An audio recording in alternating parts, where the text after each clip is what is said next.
Hi guys, welcome to my channel. आज हम continue करेंगे चैप्टर 4 मैटर के पार्ट सेकंड से। और अगर आपने पार्ट फर्स्ट नहीं देखा है तो लिंक डिस्क्रिप्शन में है, जाकर देख लीजिए। So let's start. लिक्विड। आज हम लिक्विड के कैरेक्टरिस्टिक्स के बारे में जानेंगे। This state of matter is less rigid and can be compressed. The shape of liquid can be changed by compressing it. So, a liquid matter does not have a definite shape but have a definite volume. Liquid जो होता है वो एक state of matter है जो कि less rigid होता है और कंप्रेसिबल होता है। जो शेप होता है लिक्विड का वो चेंज हो जाता है कंप्रेसिंग के द्वारा। जब हम इसको कंप्रेस करते हैं तो इसका शेप चेंज हो जाता है।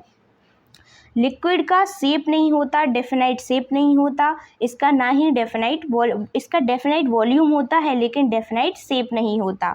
Example water, milk, oil etcetera. Characteristic rigidity, it is less rigid as compare to solid. अगर हम कंपैरिजन करें सॉलिड से लिक्विड का तो लिक्विड लेस रिजिड होता है सॉलिड के कंपैरिजन में। Compressibility, liquids can be compressed to a small extent because the molecules are quite close together and the space between them are more. Liquid को compress किया जा सकता है क्योंकि इनके जो मॉलिक्यूल्स होते हैं, लिक्विड के जो मॉलिक्यूल्स होते हैं वो क्लोज तो होते हैं लेकिन उनके बीच का जो स्पेस होता है वो बहुत ज़्यादा होता है, इसलिए हम उनको कंप्रेस कर सकते हैं। Volume, liquids have definite volume. Liquids का डेफिनाइट वॉल्यूम होता है लेकिन शेप डेफिनाइट नहीं होता। Shape, liquids do not have definite shape but take place of the container because molecules are free to move from one direction to another. ये जो होते हैं इनका शेप तो होता है कैसा, डेफिनाइट नहीं होता है बट वॉल्यूम डेफिनाइट होता है। ये इनके जो मॉलिक्यूल्स होते हैं वो फ्रीली मूव कर सकते हैं वन डायरेक्शन से अनदर डायरेक्शन में। अभी एक और कैरेक्टरिस्टिक है fluidity. They have tendency to flow because its particles can slip, slide और glide due to weak intermolecular force of attraction. इनमें फ्लूइडिटी होती है, मीन्स ये फ्लो कर सकते हैं क्योंकि इनके पार्टिकल्स स्लिप कर सकते हैं, ग्लाइड कर सकते हैं, स्लाइड कर सकते हैं। क्यों कर सकते हैं? क्योंकि इनके जो पार्टिकल्स होते हैं उनमें इंटरमॉलिक्यूलर स्पेस ज़्यादा होता है और इंटरमॉलिक्यूलर फोर्स ऑफ अट्रैक्शन कम होता है। अट्रैक्शन कम होगा तो पार्टिकल्स दूर दूर होंगे और पार्टिकल्स दूर दूर होंगे तो इनका वीक क्या होगा, intermolecular force of attraction. Glass is the oldest man made material. Glass जो है बच्चों सबसे पुराना मैन मेड मटेरियल है। Glass is made from a mixture of sand, stone, limestone. जो ग्लास होता है वो सैंड, स्टोन और लाइमस्टोन के मिक्सचर से बनता है। These are mixed together and heated at 1500 degree Celsius. They form a clear jelly like substance. When this cool it sets into a hard brittle glass. बच्चों इन सभी को मीन्स सैंड को, stone को, limestone को mix किया जाता है और हीट किया जाता है 1500 डिग्री सेल्सियस पर। और जब तो फिर ये क्या बना लेते हैं, जब इनको हीट किया जाता है तो ये क्या बना लेते हैं, ये क्लियर जेली लाइक सब्सटेंस बना लेते हैं। और जब ये ठंडा होता है, जब ये कूल होता है तो ये सेट हो जाता है और बदल जाता है एक हार्ड ब्रिटल ग्लास में। Different kinds of glass can be made by adding other substances. अलग अलग टाइप के ग्लासेस होते हैं तो उनमें अलग अलग टाइप के सब्सटेंसेज को ऐड किया जाता है। Ordinary glass would crack if it were heated but Pyrex glass does not. Ordinary जो ग्लास होता है अगर हम उसको हीट करें तो वो टूट जाता है मीन्स उसमें क्रैक्स आ जाती हैं। बट जो पायरेक्स ग्लास होता है वो नहीं टूटता, उसमें क्रैक्स नहीं आती। Gases. This state of matter is least rigid and highly compressible, so gas do not have a definite shape or volume. Gas एक स्टेट ऑफ मैटर है जो कि लीस्ट रिजिड है, मीन्स सबसे कम रिजिडिटी गैस में होती है। हाईली कंप्रेसिबल है, मीन्स सॉलिड, लिक्विड और गैस तीनों में सबसे पूछा जाए कि सबसे कंप्रेसिबल कौन होता है तो गैस। और गैसेस में ना ही डेफिनेट शेप होता है और ना ही डेफिनेट वॉल्यूम होता है। गैसेस के एग्जाम्पल्स क्या हैं? Carbon dioxide, oxygen, hydrogen etcetera. Characteristic, rigidity, gases are least rigid among all the state of matter. सभी स्टेट ऑफ मैटर में सबसे कम रिजिडिटी गैस की होती है। Compressibility, gases are highly compressible because they are lot of empty space between molecules of a gas. इनकी जो compressibility होती है वो सबसे हाई होती है क्योंकि इनमें a lot of empty space होती है। मीन्स इनमें जो इंटरमॉलिक्यूलर स्पेस होता है वो सबसे हाई होता है। Volume, gases do not have a fixed volume, इनका फिक्स वॉल्यूम नहीं होता। शेप भी फिक्स नहीं होता।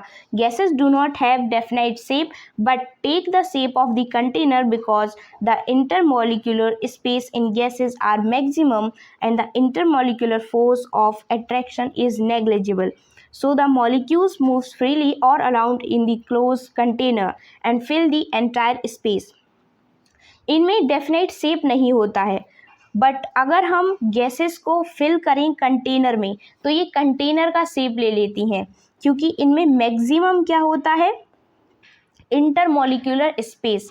इनमें इंटरमॉलिक्यूलर स्पेस जो होता है वो मैक्सिमम होता है और इंटरमॉलिक्यूलर फोर्स ऑफ अट्रैक्शन कम होता है या ना के बराबर होता है।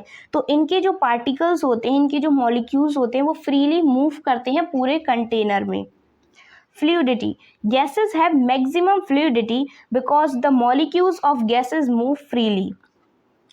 गैसेस भी फ्लो कर सकती हैं, इनमें भी फ्लूइडिटी की क्या होती है? प्रॉपर्टी होती है। और हम कहें तो मैक्सिमम प्रॉपर्टी सिर्फ इन्हीं में होती है in comparison to liquid and solid. Arrangement of atoms molecules in solid, liquid and gas. Solid, liquid और गैस में मॉलिक्यूल्स या एटम कैसे अरेंज हैं? The following are the arrangement of atoms molecules in solids, liquid and gas. Arrangement in solid, the molecules in solids are packed close to each other. The only movement they make are small vibration about their fixed position. The space between molecules are known as intermolecular space. These are almost negligible in solids. बच्चों, जो molecules होते हैं solid के, ये कैसे होते हैं? closely packed होते हैं each other, मतलब एक दूसरे के साथ closely packed होते हैं। ये मूवमेंट कैसे मूवमेंट करते हैं? ये वैसे तो मूवमेंट नहीं करते लेकिन ये स्मॉल वाइब्रेशन जरूर करते हैं। जहाँ पर ये हैं उसी पोजीशन पे ये थोड़ा स्मॉल वाइब्रेशन जरूर करते हैं। इनमें जो स्पेस होता है इनके मॉलिक्यूल्स के बीच में उसको हम इंटरमॉलिक्यूलर स्पेस कहते हैं और ये नेग्लिजिबल होता है सॉलिड में। Due to this molecules attract each other very strongly. अगर नेग्लिजिबल स्पेस होगा तो फिर क्या होगा? ये एक दूसरे के साथ इसके मॉलिक्यूल्स टाइटली पैक्ड होंगे। This force of attraction known as intermolecular force of attraction. और ये जो स्ट्रांगली पैक्ड है तो ये अट्रैक्ट कर रहे हैं एक दूसरे को, तो इस अट्रैक्शन को, इस फोर्स ऑफ अट्रैक्शन को हम क्या कहेंगे? Intermolecular force of attraction holds the molecules together, जो कि सॉलिड के मॉलिक्यूल्स को एक साथ रखते हैं। तो उस फोर्स को हम क्या कहते हैं? Intermolecular force of attraction. Figure number 4.7 में दिया है, पहले हम इसका थ्योरी पार्ट कंप्लीट करते हैं। Arrangement in liquids, molecules in liquid can move about a little, they are less tightly packed than in solid, they have bigger intermolecular space. बच्चों, जो लिक्विड होता है इसके मॉलिक्यूल्स कैसे होते हैं? ये थोड़ा बहुत मूव कर सकते हैं in comparison to solid. Solid की मूव नहीं कर सकते और इसके जो पार्टिकल्स होते हैं, इसके जो मॉलिक्यूल्स होते हैं वो मूव कर सकते हैं। ये थोड़ा सा टाइटली पैक्ड होते हैं, यानी ज़्यादा टाइटली पैक्ड नहीं होते हैं सॉलिड की तरह। इनमें ज़्यादा इंटरमॉलिक्यूलर स्पेस होता है। Molecules of liquid do not have definite position, इनकी एक डिफिनाइट पोजीशन नहीं होता है, इनमें फ्लूइडिटी होता है, ये फ्लो कर जाते हैं। The intermolecular force of attraction between the molecules of liquid are weaker those in solid.